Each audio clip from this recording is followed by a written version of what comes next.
Hi Submarine friends. I've been talking on YouTube to a fellow about oxygen inside the submarine, so I thought I would make a subject or a video about that. So for those of you who don't know, this is my diesel electric submarine behind me that I'm building. I had it in the lake last year, but it was not complete. I only got it to a point where I could put it in the water and do a bunch of testing. And so now it's back in the shop. I've cut the back half off to make some changes, and it'll be all ready and completely finished for the spring. So anyways, let's talk about the life support system in the submarine. It couldn't be simpler. Now, what's been brought up is the dangers of oxygen inside the submarine with combustibles, and in this case, the wood platform floor that I'm using. I really like using wood because it is non-conductive, so electricity can't pass through it, and it's very warm to sit on. And because it's the floorboard where I'm sitting and laying down and actually sleeping, I want it to be warm. I don't want to be laying on a real cold sheet of aluminum. So anyways, the dangers. Well, oxygen is very dangerous if not handled properly. So here's what I do. This is what I carry inside the submarine, a whole bunch of these, and they're actually strapped to the wall in a row, and that is actually allowed with the American Bureau of Shipping, which is the governing body for submarines. Now this, of course, is not going to be a ABS certified submarine, not in a million years, but I still follow most of the rules. So these are allowed. Now the reason that this is allowed inside the submarine is because there's not enough oxygen in one tank to increase the internal pressure of the submarine to a point where it's dangerous because of the small volume. That's the rule. You can't have a large oxygen cylinder inside, but you can have several small ones. So I follow that rule. Now the way that it works, in most submarines, like your really expensive factory-built submarines, which are gorgeous by the way, anyways, they have an outside oxygen supply tank, or two, or however many, which is connected to a stainless steel pipe tube, which carries it to a hull penetration, where it comes through the hull with a shutoff valve. Then from there, there's another pipe that carries it, or stainless steel tube that carries the oxygen to a regulator and a gauge. And then from there, it goes to a bleed valve, which quite often is automatic or manual. So the deep worker submarines for NUTCO, they use an automatic system called a bellows add. Well, the home-built submarine community simplifies this. And what we do, and me in particular, is I take the tank like this, and I have one tank which is my day use tank, and the other tanks are emergency use. So this would last me all day long, no problem. So then I simply take this guy right here. So this is a pediatric medical tank. Actually, I don't know if it's pediatric, but it's a medical tank. And then this regulator just fits on it like this.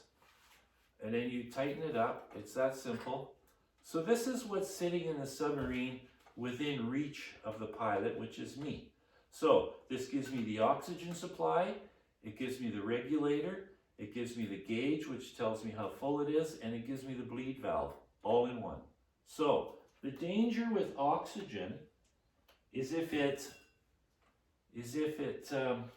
was to leak in the submarine. Well, I have no plumbing. I have no oxygen plumbing. So the only way that I could have excess oxygen in the submarine to cause any kind of a problem, so anything over 23% is considered a high oxygen level. Well, one of these tanks would have to leak and fail. That is just unbelievably unlikely. Plus, I soap test regularly. So all my air connections inside are soap tested. In fact, I carry a squirting bottle in the submarine all the time. It's part of the equipment in the submarine. So this is tested quite often if anything is leaking. So the next thing is, how do we know what the oxygen level is in the submarine. Actually, let me back up. The only time that I will use oxygen and the CO2 scrubber, this right here this is the main CO2 scrubber right here, and it can, when it's turned on, it will keep me alive. This one scrubber full will keep me alive for 36 hours. So the way this submarine will operate is I will not use the life support unless I'm in an emergency situation. So I'm cruising along the lake. I have my side scan sonar deployed with the towfish. I find a target. I want to go look at the target. So I close all the valves. I do everything I have to do to dive, and I dive to the target and I have a look around. This submarine is so large as a personal submarine, I can breathe in there for an hour easily, no problem, no risk to my health. So there's no need to use life support the way I will use this submarine. So now let's say I have a problem and I'm stuck down there. Well, that's when you need the life support. You'd be foolish to not have it. So I have, let's say I dive the submarine and something gets tangled on the submarine and it can't surface. Well, I have two choices. Well, I have a few choices. First of all, I do everything I can to surface by blowing ballast, dropping the emergency weight, all that stuff, try to maneuver out of the entanglement, whatever I have to do.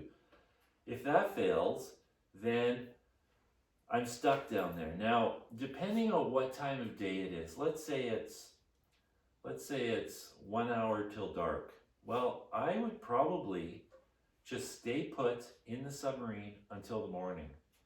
And then because this submarine has an operational depth of 100 feet, I would simply wait till the morning and I would do a ditch. So the submarine's equipped with valves so I can flood the submarine within a specific amount of time. That's the key. You have to do it quickly enough that you don't get the bends, and then you swim to the surface. So this submarine carries a scuba tank, and I may even incorporate a 100-foot airline with a regulator, so I don't have to deal with a scuba tank or anything. I could just plug the line into the air system in the submarine, put the mouthpiece in my mouth, wait for the submarine to flood, and swim to the surface on the hose all the way to the surface, no problem. So I wouldn't want to do that at night because then I'm on the surface at night. Depending where I am, that could be a problem. Now, the other thing is, whenever I'm alone and I don't have a surface boat with me, I tow an inflatable boat.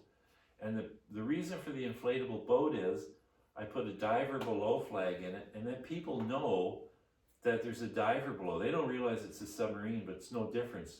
Boaters are supposed to stay clear of that diver below flag. Plus, it's an emergency vessel for me, so I have a place to go and self-rescue and get back to shore. So the other part of the system, the life support system, is a scrubber. So this right here, this is a homemade scrubber. This is what we typically build as home submarine owners. Now I'm not going to use this. I'm using this for something different, which will be in another video, which is equally important to me, but I don't want to get into that. I already showed you the scrubber that I'm going to install in the submarine, giving me 36 hours of life support. This is from a deep worker from Newtco. It's a spare that I got when I had a deep worker submarine. So the next question is, how do you know what the proper level of oxygen is inside the submarine? So I carry a little oxygen meter, which has an alarm on it for low oxygen and high oxygen. Now, I don't like to rely on anything electronic. I hate electronics. Electronics break for me. There's something about me that destroys electronics. I hate it. I think electronics have no place in a submarine. Anyways, this guy right here, that's all you need for your entire life support system. This is an altimeter. So the way that your life support system works is, when you're inside the submarine all sealed up, all you need to know is that the pressure inside the submarine is not changing. It's not going up and it's not going down. So this altimeter it tells me, I don't care what the pressure is. Makes no difference what the pressure is. That's why an altimeter works. So what I did is I took a regular altimeter and I painted yellow and white on it. And it says reduce oxygen and increase oxygen. So all I do is I rotate the dial until it's centered on the needle, because we don't care where the needle is.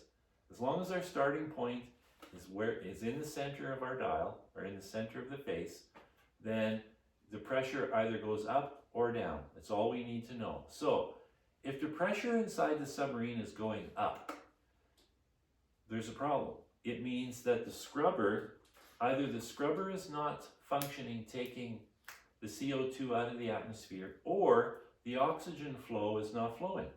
So right away you can look at the oxygen and see that it's flowing.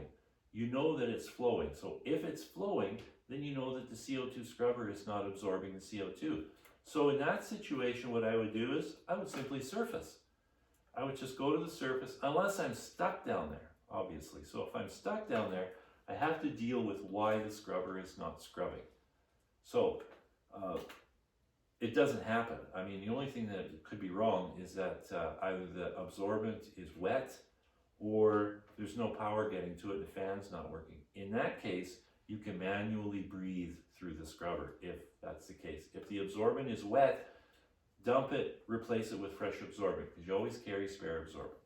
So if the pressure is dropping, then you have another problem, which is that the oxygen is not flowing in and the scrubber is working. So that's all there is to it. It's that simple. Now, one thing to remember, and I've been caught by this, when you dive in cold lakes, especially, like here in Canada, the lakes are quite cold, especially at the bottom. They're usually around 2 to 4 degrees Celsius. So what happens is you're at the surface, it's a beautiful sunny day, and it's 25, 30 degrees Celsius. So the submarine's pretty warm inside. So what happens is you close the hatch, you set your altimeter, you dive. Well, you've just gone from air temperature of 30 degrees Celsius to the bottom, where the steel hull is now exposed to 2 to 4 degrees Celsius. Well, that's going to cool the air inside the submarine. Well, that's going to change the pressure. And it can change it a fair bit. So you have to be aware that that's what's going on. So usually what I will do is I will dive the submarine. When it starts to get chilly, I will reset the altimeter back to 0. And that's my benchmark.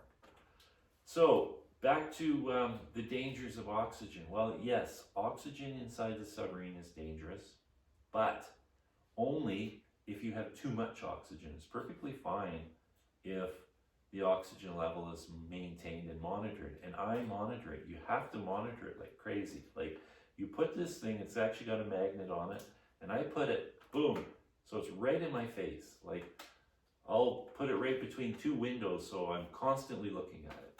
And as long as that needle doesn't move, everything is perfectly fine. So, yep, oxygen's dangerous, but if you handle it properly, it's perfectly fine. Nothing to worry about. Now, you know, when somebody raises that concern, they're completely valid. But again, you just have to manage it properly, and then there's nothing wrong with it. So that's my speech for today. Ciao.